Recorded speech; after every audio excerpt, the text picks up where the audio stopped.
The markets, by the way, are not pricing this in at all. I think the markets are way, way off.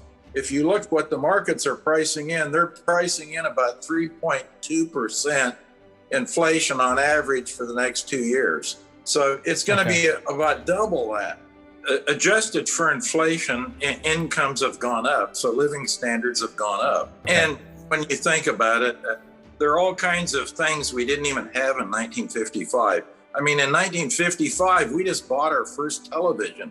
That was a big deal where I came from, out in the country. You know, no one had a TV. We got about the first one in the area. All the neighbors were coming over there to watch the thing because they'd never seen a TV before. Just think about that. Even as bad as things happen to look today, if you really reflect on things seriously, things are getting better, not worse.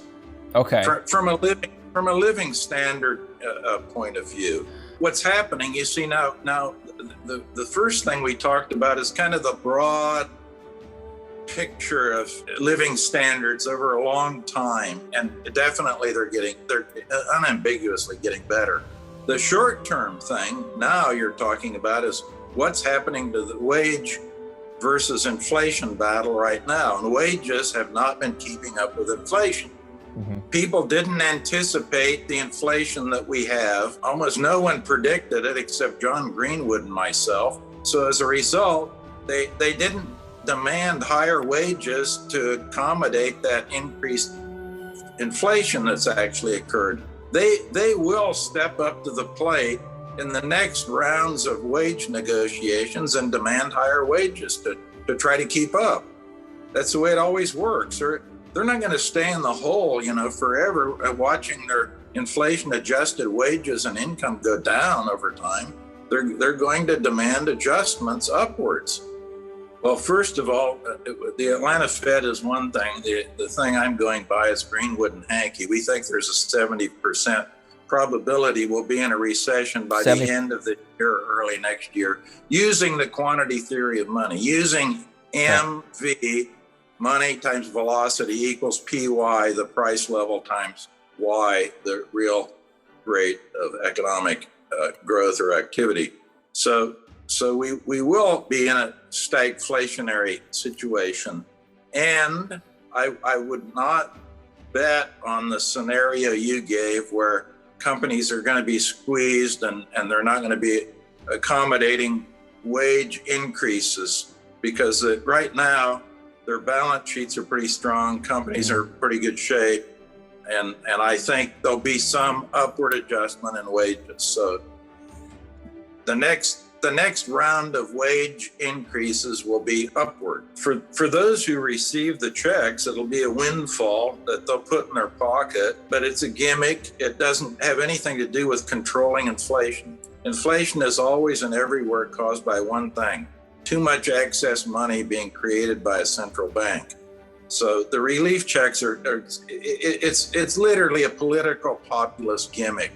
And by the way, people won't change their consumption patterns because they won't view these windfalls as being increases in their permanent income. Whatever people view as their permanent income, where they think it's stabilized and permanently going to be, that's how they gear their economic activity. And if they get a one-time windfall, they'll just put it in their pocket and they won't spend it. So for them, it's a windfall. But you got to ask the question, where's the money coming from?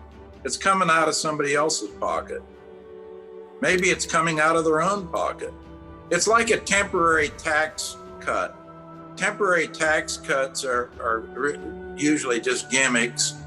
They don't really affect anything over the long term because they don't affect permanent income that people have.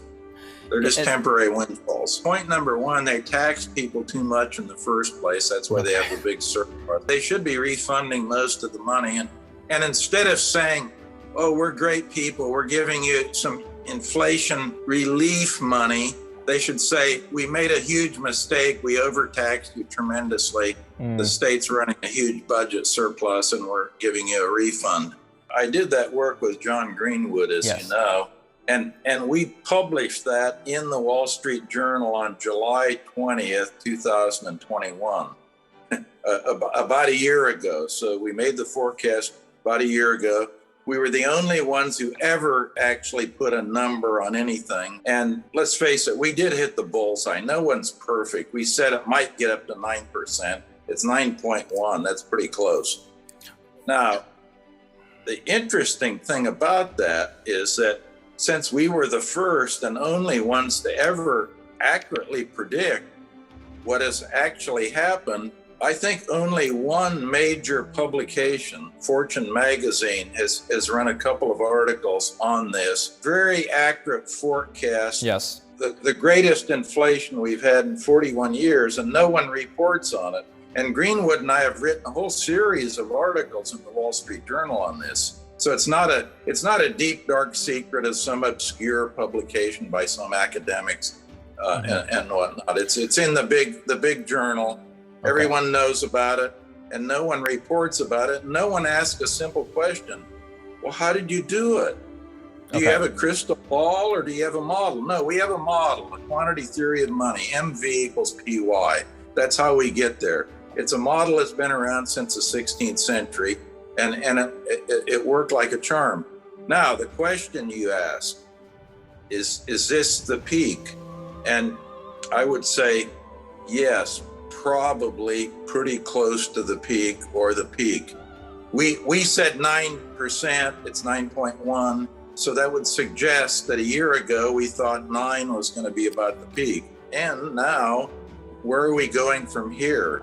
We're going to be using, again, the same model John Greenwood and I used. John and I have done more work on this. It looks like we're going to be 6 to 7% for the rest of this year and the rest of next year going into 2024, 6 to 7%. And the reason for that is that there's a lot of excess money that still hasn't come out into the economy. It's been produced. Remember, since February of 2020, we've had a 41% increase in the money supply measured by M2. Yeah. And of that, you've only had about 12.5%, 13% eaten up. So the rest is coming out. Around 28% will eventually come out into the economy as what? As inflation. And that's where we end up with our 6 to 7%. So there you have it, David. That's where we're going.